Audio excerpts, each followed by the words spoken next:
Assalamualaikum warahmatullahi wabarakatuh. Perkenalkan, nama saya Mega Pertiwi. Saya dari Fakultas Ekonomi Prodi Akuntansi Universitas Bele Bandung. Di sini saya akan mempresentasikan tugas sistem pengendalian manajemen yang saya rangkum dari pertemuan 1 sampai 6. Berikut pemaparannya. Sesi 1 yaitu sistem informasi manajemen.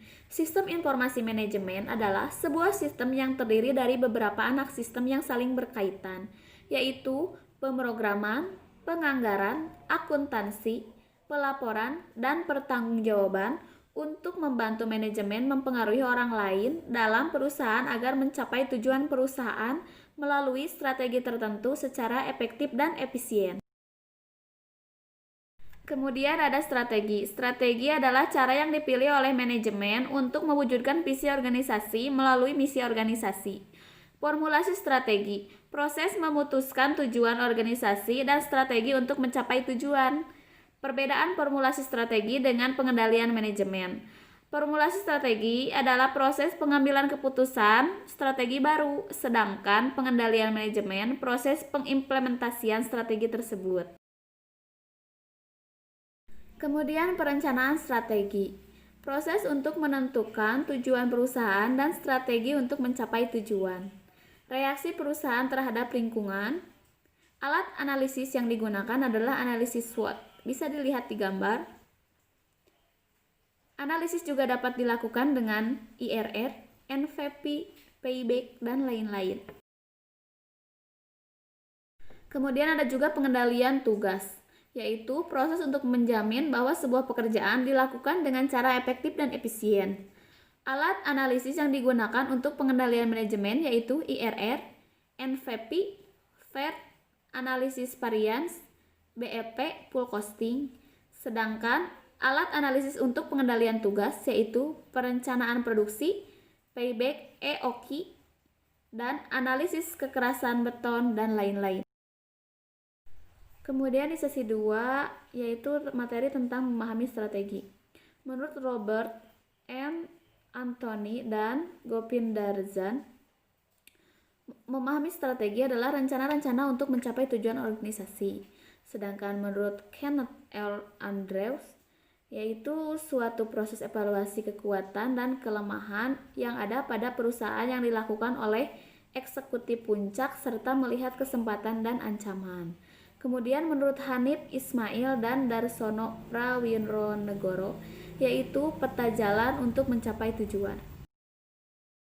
Kemudian tentang profitabilitas dan memaksimalkan nilai pemegang saham. Profitabilitas. Perusahaan didirikan untuk mencari laba. Laba adalah selisih positif antara pendapatan dan beban dalam suatu periode akuntansi. Sedangkan profitabilitas menunjukkan ukuran kemampuan perusahaan dalam menghasilkan laba.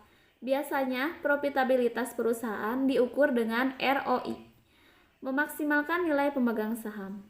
Sebuah perusahaan yang mencapai laba pada dasarnya memiliki tujuan memaksimalkan nilai pemegang saham. Ukurannya adalah naiknya harga saham. Bagaimana seharusnya unit usaha bersaing untuk mewujudkan misinya?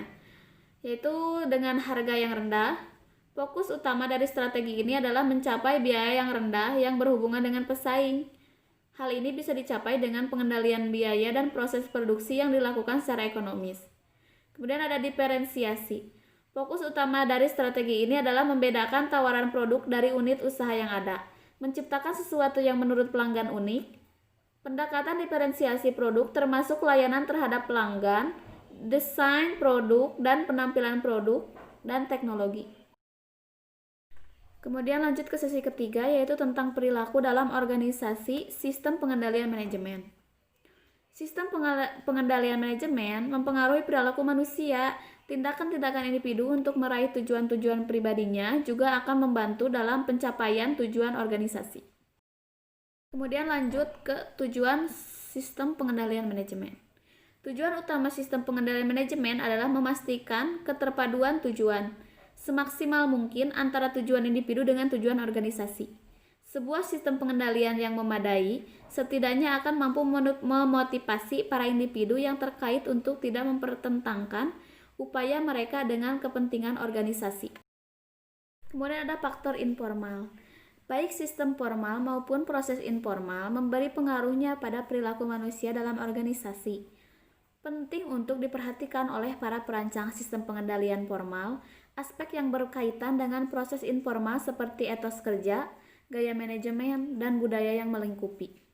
Untuk menjalankan strategi organisasi secara efektif, mekanisme formal harus berjalan seiring dengan mekanisme informal. Sistem pengendalian formal. Aturan-aturan sebagai perangkat tulisan yang memuat semua jenis instruksi dan pengendalian, yaitu instruksi, pembagian kerja, prosedur standar operasi, manual, dan tuntunan etis. Tipe aturan yaitu pengendalian fisik, manual-manual, pengamanan sistem, dan sistem pengendalian tugas. Kemudian lanjut ke sesi 4, yaitu tentang pusat tanggung jawab, pusat pendapatan dan beban. Pusat tanggung jawab merupakan organisasi yang dipimpin oleh seorang manajer yang bertanggung jawab terhadap aktivitas yang dilakukan.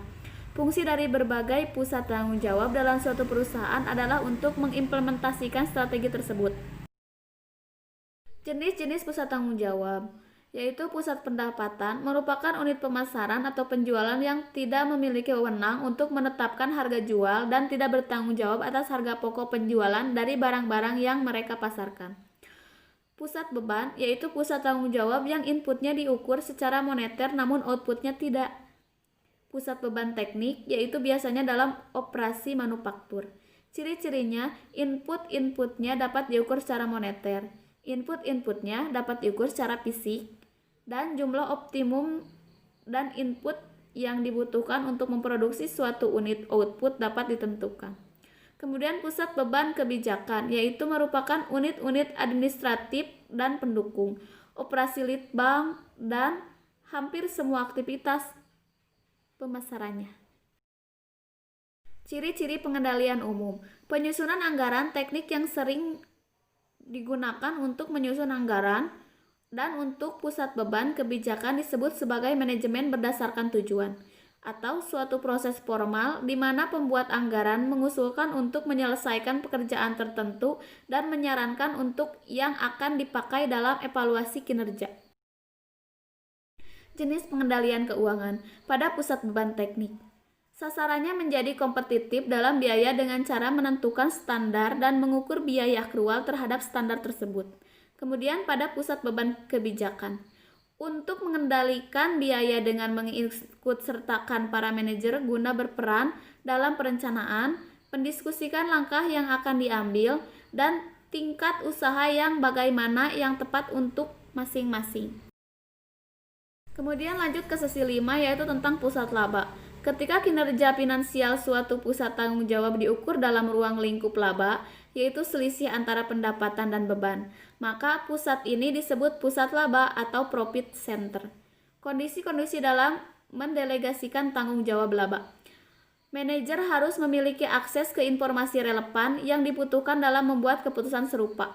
Harus ada semacam cara untuk mengukur efektivitasnya suatu trade-off atau pertimbangan dan pilihan yang dibuat oleh manajer. Langkah utama untuk membuat pusat laba adalah menentukan titik terendah dalam organisasi di mana kedua kondisi di atas terpenuhi. Manfaat pusat laba. Kualitas dapat meningkat karena keputusan dibuat oleh manajer yang paling dekat dengan titik keputusan. Kecepatan dari pengambilan keputusan operasional dapat meningkat karena tidak perlu mendapat persetujuan terlebih dahulu dari kantor pusat. Manajemen kantor pusat bebas dari pengambilan keputusan harian sehingga dapat berkonsentrasi pada hal-hal yang lebih luas. Karena pusat-pusat laba serupa dengan perusahaan yang independen, maka pusat laba memberikan tempat pelatihan yang sempurna bagi manajemen umum. Para manajer mendapatkan pengalaman dalam mengelola seluruh area fungsional, dan manajemen yang lebih tinggi mendapat kesempatan untuk mengevaluasi potensi pekerjaan yang lebih tinggi. Kesadaran laba dapat ditingkatkan karena para manajer yang bertanggung jawab atas laba selalu mencari cara untuk meningkatkan labanya. Kesulitan dengan pusat laba. Selain manfaat yang diperoleh, pusat-pusat laba dapat menimbulkan beberapa kesulitan, yaitu pengambilan keputusan yang terdesentralisasi akan memaksa manajemen puncak untuk lebih mengandalkan laporan pengendalian manajemen dan bukan wawasan pribadinya atas suatu operasi, sehingga mengakibatkan hilangnya pengendalian. Jika manajemen kantor pusat lebih mampu dan memiliki informasi yang lebih baik daripada manajer pusat laba pada umumnya, maka kualitas keputusan yang diambil pada tingkat unit akan berkurang. Unit-unit organisasi yang pernah bekerja sama sebagai unit fungsional akan saling berkompetisi satu sama lain. Peningkatan laba untuk satu manajer dapat berarti pengurangan laba bagi manajer lain. Dalam situasi ini, seorang manajer dapat saja untuk memberikan potensi penjualan ke unit lain yang lebih tepat untuk merealisasikannya. Kemudian terakhir masuk sesi 6, yaitu tentang penentuan harga transfer. Harga transfer adalah harga jual khusus yang dipakai dalam pertukaran antara divisional untuk mencatat pendapatan unit penjual dan unit divisi pembeli. Tujuan harga transfer yaitu untuk memberikan informasi yang relevan kepada masing-masing unit usaha untuk menentukan timbal balik yang optimum antara biaya dan pendapatan perusahaan. Menghasilkan keputusan yang selaras dengan cita-cita maksudnya, sistem harus dirancang sedemikian rupa sehingga keputusan yang meningkatkan laba unit usaha juga akan meningkatkan laba perusahaan. Membantu pengukuran kinerja ekonomi dari unit usaha individual, dan sistem tersebut harus mudah dimengerti dan dikelola. Harga transfer berdasarkan biaya. Dua keputusan yang harus dibuat dalam sistem harga transfer berdasarkan biaya, yaitu bagaimana menentukan besarnya biaya dan bagaimana menghitung makup laba. Dasar biaya. Dasar yang umum adalah biaya standar. Jika biaya standar yang digunakan, maka dibutuhkan suatu insentif untuk standar yang ketat dan untuk meningkatkan standar tersebut. Markup laba. Dasar yang paling mudah dan umum yang digunakan adalah persentase dan biaya. Dasar yang secara konsep lebih baik adalah persentase dari investasi. Sekian presentasi rangkuman dari saya. Mohon maaf bila ada salah kata dan pembacaan yang kurang tepat. Wabillahi taufiq wal hidayah. Wassalamualaikum warahmatullahi wabarakatuh.